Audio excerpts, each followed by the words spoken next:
Here's another example of solving an absolute value equation. So this time, let's say we want to solve the absolute value of 2x plus 1, so the absolute value of that entire quantity, and that equals 11.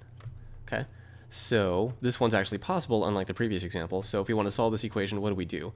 Well, the very first thing that we have to do is split this up into two equations without an absolute value, and we say 2x plus 1 equals positive 11, or 2x plus 1 equals negative 11.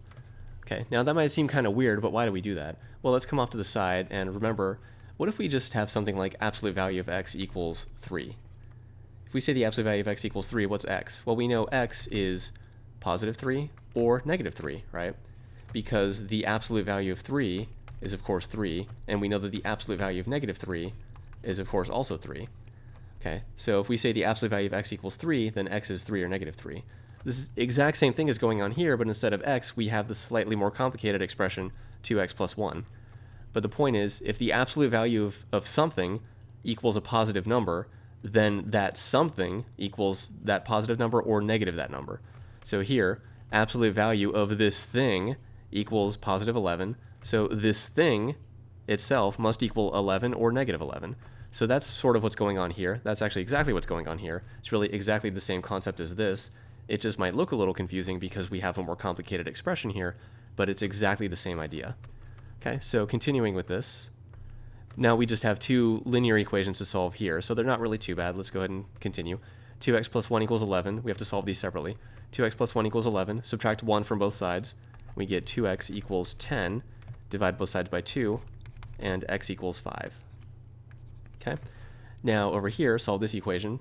2x plus 1 equals negative 11. Subtract 1 from both sides. 2x equals negative 12. Divide both sides by 2, and we get x equals negative 6. Now, we'll be okay in this case, but we do want to be very careful, and when we solve equations, we want to make sure that the solutions we get actually do work. So we want to take both of these and plug them back into the original equation just to make sure. Okay? So if x is 5, then what happens in the equation? Well, then we get 2 times 5 plus 1, absolute value of that. What is that? Well, 2 times 5 is 10. 10 plus 1 is 11. So this is absolute value of 11, which is in fact 11. So x equals 5 checks out. That's good. What about x equals negative 6? So let's check that one. 2 times 2 times negative 6, plus 1.